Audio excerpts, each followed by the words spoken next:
اللہ الرحمن الرحیم قال رسول اللہ صلی اللہ علیہ وآلہ وسلم من صلی علیہ صلاة واحدة صلی اللہ علیہ عشرہ صلوات وحطت عنہ عشر خطیات ورفعت له عشر درجات او کما قال رسول اللہ صلی اللہ علیہ وآلہ وسلم۔ اللہ کے سچے نبی صلی اللہ علیہ وآلہ وسلم نے فرمایا، جو میرا امتی مجھ پر درود و سلام ایک مرتبہ پڑھتا ہے، اللہ تعالیٰ اس پر 10 رحمت نازل فرماتا ہے اور اس کی 10 گناہ معاف فرماتا ہے اور اس کے 10 درجات بلند فرماتا ہے۔ اور اسی طرح کل میں نے درس دیتے ہوئے یہ حدیث پاک پڑھی تھی، وہ بھی پیر بھائیوں نے نوٹ کر لی ہے کہ اللہ کے نبی صلی اللہ علیہ وآلہ وسلم نے فرمایا، یعنی جن اچھے اعمال اور دعوات دعاؤں کے اولاً و آخراً درود اور سلام نہ پڑھا جائے تو وہ دعائیں، وہ اعمال موقوف اور محبوس ہو جاتے ہیں۔ تو اب اذان ایک اچھا عمل ہے، بلاوا ہے، کل بھی میں نے بیان کیا تھا۔ اور حدیث کے کیا الفاظ ہیں؟ اعمال و دعوات، اعمال ہوں یا دعائیں ہوں، ان کے اولاً آخراً اگر درود نہ پڑھا جائے تو وہ موقوف اور محبوس ہو جاتی ہیں۔ تو اس سے ثابت ہوا اذان بھی ایک اچھا عمل ہے، ہم اول آخر درود و سلام پڑھتے ہیں۔ باقی بات یہ ہے، ایک ہے توہین رسول، ایک ہے تضحیک رسول۔ توہین یہ ہے جو براہ راست نعوذ باللہ تنقید کرتے ہیں اور واضح ان پر کفر کا فتویٰ لگتا ہے۔ ایک تضحیک ہوتی ہے، نعوذ باللہ اس قسم کے اعتراض اٹھانا، اذان سے پہلے درود کیوں پڑھتے ہو، سلام کیوں پڑھتے ہو، میلاد کیوں پڑھتے ہو، کھڑے ہو کر سلام کیوں پڑھتے ہو، یہ بھی ایک تضحیک کی قسم ہے۔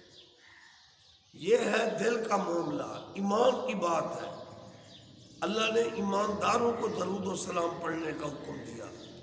مومن ہے تو کوئی پڑھے، مرتد ہے تو اس کی اپنی قسمت۔ ہم نے کبھی آپ لوگوں کو بلایا ہے اور میلاد میں ہمارے ساتھ میلاد پڑھوا دو، ہم قیام کر رہے ہیں ہمارے ساتھ کھڑے ہو کر قیام کرو، وہ تو حدیث پاک ہے، میں دکھا سکتا ہوں۔ الحاوی لکھنے والے علامہ جلال الدین سیوطی رحمۃ اللہ علیہ، انور شاہ کشمیری دیوبندی علامہ لکھتے ہیں، ان کو 22 مرتبہ رسول اللہ صلی اللہ علیہ وآلہ وسلم کا جاگتے دیدار نصیب ہوا۔ تو حضرت انس بن مالک کی روایت جلال الدین سیوطی نے نقل کی الحاوی میں کہ جو میرا امتی مجھ پر بیٹھ کر درود و صلوات پڑھتا ہے، کھڑے ہونے سے پہلے وہ بخشا جاتا ہے۔ جو کھڑے ہو کر درود و صلوات پڑھتا ہے، بیٹھنے سے پہلے بخشا جاتا ہے۔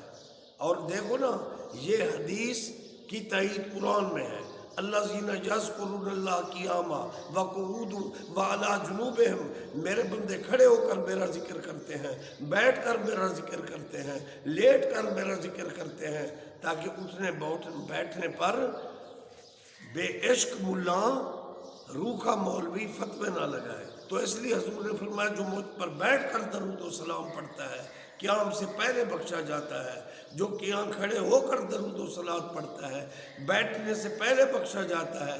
اب پریکٹیکلی طور پر نماز کو دیکھ لیں، ہم اتحیات میں بیٹھے ہوئے درود و سلام پڑھتے ہیں، اور جب جنازہ پڑھتے ہیں کھڑے ہو کر، کیا کھڑے ہو کر درود نہیں پڑھتے؟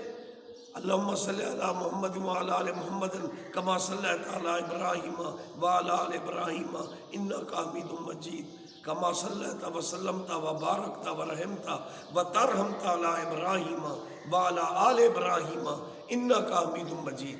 اسی طرح میرے مرشد خواجہ یوسف مٹھا سنگھ رحمۃ اللہ علیہ نے مجھے بتایا کہ حضور فیض محمد شاہ جمالی کامل اللہ کے ولی تھے، ان کا مزار ہے ہمارے علاقہ میں۔ خواجہ اللہ بخش توسوی رحمۃ اللہ علیہ نے ان کو خلافت عطا کی۔ حضرت فیض محمد شاہ جمالی رحمۃ اللہ علیہ نے غازی گھاٹ میں جب بحری جہاز چلتا تھا نماز جمعہ پڑھا دی تو ایک مولوی بگڑ گیا، یہ جی جنگل میں جمعہ نہیں ہو سکتا۔ آپ نے فرمایا یہ جمعے کا دن تھا، لوگ گپے ہانک رہے تھے تو میں نے نماز جمعہ پڑھا دی۔ پھر وہ بھی الجھ رہا تھا، آپ نے فرمایا تو الجھدا کیوں ہے، میں نے نماز جمعہ پڑھائی ہے، اگر نماز کے جرم میں اللہ مجھے پکڑ لے تو مجھے نہ چھڑانا۔ اسی طرح صلاۃ و سلام تو ہم پڑھتے ہیں، حکم قرآنی ہے، مومنوں کو، کسی بے ایمان کو حکم تو نہیں ہے۔ ہم صلاۃ و سلام پڑھیں گے، ہر آن پڑھیں گے، سر عام پڑھیں گے، سر دار پڑھیں گے۔ صلاۃ و سلام شاہ رگ یاد ہے۔ الصلاۃ والسلام علیکہ سیدی یا رسول اللہ وعلی آلک و صحابک یا حبیب اللہ۔ اللہ تعالیٰ بے ادبی سے بچائے، مولوی برائی اور بے حیائی کے خلاف فتوے لکھ، تیرا ہاتھ اور قلم ٹوٹ جائے، تو درود و سلام کے خلاف فتویٰ رکھتا ہے، مولوی بنا ہوا ہے، تو شیطان ہے۔ تو نے فتویٰ چلانا ہے جو ملک بے حیائی کی لپیٹ میں ہے، بے حیائی کے خلاف لکھ۔ نوجوانوں نے پونیاں کی ہوئی ہیں، عورتیں سر ننگے پھر رہی ہیں، دین کا مذاق ہے، پردہ نہیں ہے، فحاشی عریانی بے حیائی عروج پر ہے، تو اس دور میں فتویٰ صلاۃ و سلام پر لگاتا ہے۔ اور تم پر میرے آقا کی عنایت نہ سہی، اے ظالموں، کلمہ پڑھانے کا بھی احسان کیا، اللہ تمہیں حیا دے۔